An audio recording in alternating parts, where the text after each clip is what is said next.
Hey, it's Bill coming at you from Santa Monica, California. And I finally figured out why I keep looking around. It's because I'm outside. There's always something going on. So I do apologize for that. Uh, I know I don't usually come in this morning. It's early. But my new friend that I've told you about came up last night, the one that gave me the bike. And I know I have bedhead, right? Well, this isn't bedhead. This is homeless head.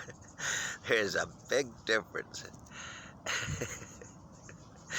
So, I apologize, but that's the way it is. So anyway, he came up last night, and because he gave me the bike yesterday morning, about this time, and he'd changed. I felt bad for him, in some ways. He'd changed one of the inner tubes, but the front one that he hadn't changed got a slow leak. I mean, really slow. And so, anyway, he came up to help me, like he needed to help me. He did all of these things for me already. But anyway, he came up to help me with that. Well, we were talking. We always talk. And I enjoy it. I hope he does. But,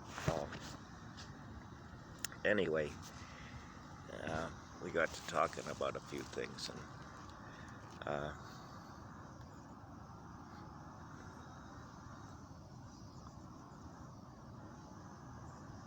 he asked me how I separate, I'm going to say, I no longer care what possessions I have, if that's the best way to put that. I enjoy beautiful things. I do.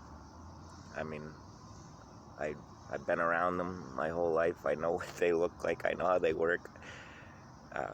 And the finer things in life work better than the things you can't afford on a regular budget. They just do. And so anyway, I just, when I was in my whole life right up to the time I was somewhere around when I met my wife, Jamie, because Jamie didn't care. She loved me. And for some reason in there, because of her, I didn't have to worry about that anymore. It was like the happiest feeling I had, I think. I had a woman that I walked on water for me. And she didn't care. So when he was asking me last night, because I don't have to be out here. It's part of me growing in the direction I want to grow in. And he was asking me about that, and I'm trying to give him some solid answers, like there is one, there isn't. But I think that's a major part of it, and I will be thinking about it quite a bit more, because it's a good question. And if I could give the answer to him or anyone, I would, because it's not what I motivate myself with anymore. And I mean, obviously, we need to make money. And I want my money to be slightly above what I need. That way this whole COVID-19 thing, I haven't worried about putting money into my bank account, other than I don't even put the money I make out here. I just haven't worried about it. But it has a good sense of feeling to have that in my account. And I think that has a lot to do with it. But I am 53 years old. He's in his early to mid-30s. He's perfect age, if you ask me. He's a prime example of how to do what I'm telling you that we can do. And, I mean, he's young enough to easily become financially stable for the rest of his life. And he has, I told you, 2 beautiful children, twins. He's like the perfect age group to, I mean, I said if food vending isn't your thing, but there is something that's your thing. Whatever it is, it's your job to find that. Nobody can find that for you. But when you find it, that's what I keep talking to you about. He's an engineer. I won't get any more specific than that. So he's obviously more than capable educationally. But everybody thinks that that's the hurdle. I'm telling you,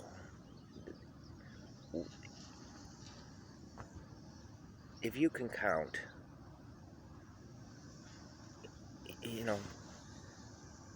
the people that are stumbling, trying to figure out a way to make a living and be happy, are the ones that are addicted, like I was, to drugs and alcohol. I never got into drugs, but alcohol was my problem. And I mean, I was lucky. I was a functioning alcoholic, so I was able to continue because it's how I grew up. I started my first plowing route, I think, when I was 14 years old. I wasn't even legal to drive, and my father would let me drive around because, more or less, we built the developments, and if we didn't own the road, we built it. So, I was able to do that. And my father was kind enough to allow me to do that. So I learned early on how to make money. And,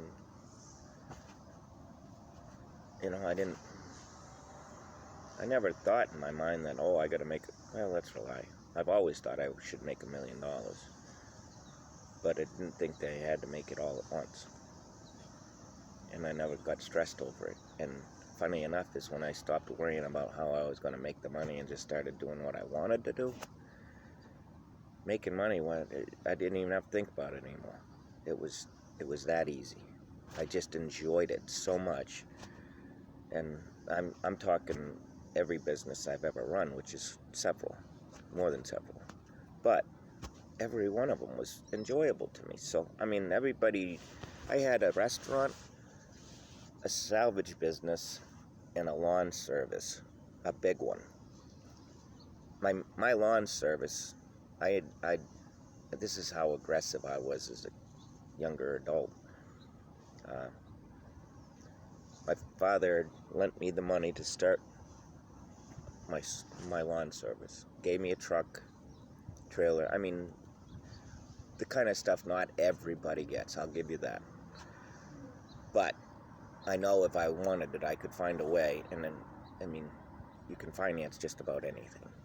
So if you're at the age I was at 22, 23, 24, you shouldn't have screwed up your credit yet. You shouldn't screw up your credit, period. That's the first thing my father taught us. So, and there's a bunch of ways. If you ever get in that situation, the first thing you got...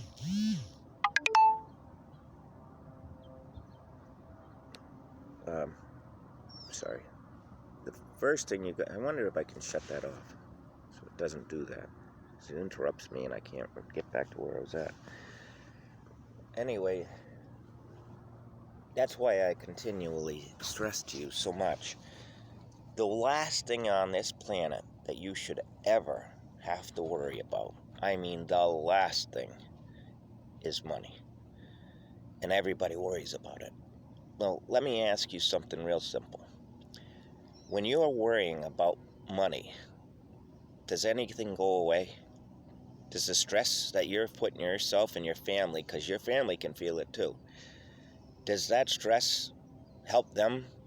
Does it help you? Does it improve your outlook on life? Does any of that better yourself? Because it never did me. And if you are one of the unique people that it does, you're going to end up looking like our president or one of those other grumpy bastards that has a crap load of money. So if that's what your goal is, you're on the right path. If your goal is to be able to comfortably sit out here as a homeless person, putting together a video for YouTube so that other people can, in a time of crisis, be able to make a hope to be able to survive this crisis and support their family, that's why I do it. And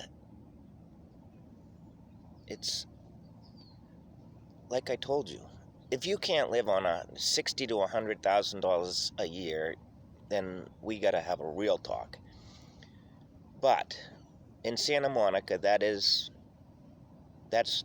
barely breaking even here, for real. I mean, to get a reasonable place to rent, just to rent here, you're looking at a 1-bedroom. I think I saw one walking, and this isn't the best neighborhood in town. In fact, it's not close. And but it's turning. That's the funny thing. I mean, I'm looking up the street which way I walk to the park. Along the way, I go by a place I know is $1.5 million, and back home it'd be $280,000. So I say I'm in the bad side of town. To live here is still $2,500 a month in rent, or $1 million plus for a house. That's the bad side of neighborhood here.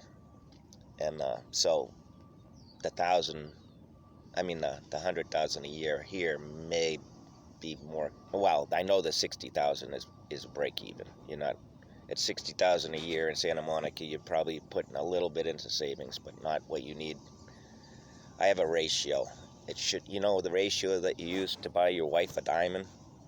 You ought to have that much in savings every day. So if they say 3 times your income, monthly. That's what I spent anyway. So let's say, if you're making $100,000 a year, you can afford at least a $10,000, $12,000 range. So say $36,000. If you're making $100,000 a year, that is the amount that you should be putting into the bank every year. So find a way. If you want to work the rest of your life and never have money to do anything with when you get to the end, that's called living within your means. And that's Santa Monica. You have to make $100,000 a year to be able to live within your means here, and still living within your means means 3 times your earnings every month goes into the bank or an investment that is secure. There is no such thing as an insecure investment, but there are rock solid ones, and they don't harm you to the highest interest rates. I personally divide mine 3 times. Low interest, low risk, middle interest, middle risk, high interest, high risk. That's how I make my investments. I started when I was 21, 22, 23. I can't remember. My father probably remembers because I told him on the phone. I said, I didn't even know what I was called. He said, I'm a capitalist. I didn't know that's what the term was. But that's what I did. And I took that amount of money. That's part of my budget. If I make $30,000 building a house, I have a percentage for everything. I told you I had a percentage. If I made $30,000 and I wanted a boat, then I put a percentage away that was fair. And but it goes with everything. My savings, the same thing. And that's where your problems lie. That's the catch of the catching up with the Joneses thing. And they'll keep you doing that because they're caught up at the Joneses. Don't you worry about somebody else's finances. You worry about your own. And I promise, if you do that, and you stop worrying about having the nicest car and all the other crap, Sam Walton, good answer. Warren Buffett, another good person. You think they were driving around Lamborghinis and Rolls Royces and Ferraris? They could buy the freaking factory. They literally, I don't know what Warren Buffett's driving anymore, but at the time I was doing a lot of research with him, not with him, I'm sorry, about him. He used to drive a Ford LTD. Still worth, I mean, I don't think he's ever been not worth billions since he was in his 20s. But I don't know. I don't know that to be a fact. But when you're worth $100 billion, and you know, it happened pretty early in life. But, and Sam Walton, same thing. He was, before he passed away, he was worth $100 billion. He was driving around an old Ford pickup truck. It still smells like his dog, because he used to bring his dog to work with him every day. If you get any more down to earth than that, and I mean, we're talking two of the wealthiest people on the planet, you think they care what they're driving? You think they're both lived in modest, well, one lives and one lived in a modest home. I mean, they could own anything they want. Are they hung up on what car they're driving today? I mean, honestly, people, these are not the answers that I want to give to my friend. This helps. I'm going to think more about it, but it's a good start. I'm getting ready because I got to get myself up to brush my teeth and all my things, but I wanted to get this out early because when I think about stuff that anybody asks me, I think long and hard over it for a lot. I've always tried to do that, but now I have to. So I'll be thinking about this for the rest of the day. Sure, I'll fill you in a little bit more each time I do for the rest of the day. Anyway, I'm gonna sign off for now. I'm gonna go up to the park. I didn't even go to the park yet this morning. This was what I woke up thinking about, and I wanted to get it on here. So, talk to you later. Have a great day, everyone, and be safe, be happy, and be healthy. Bye-bye.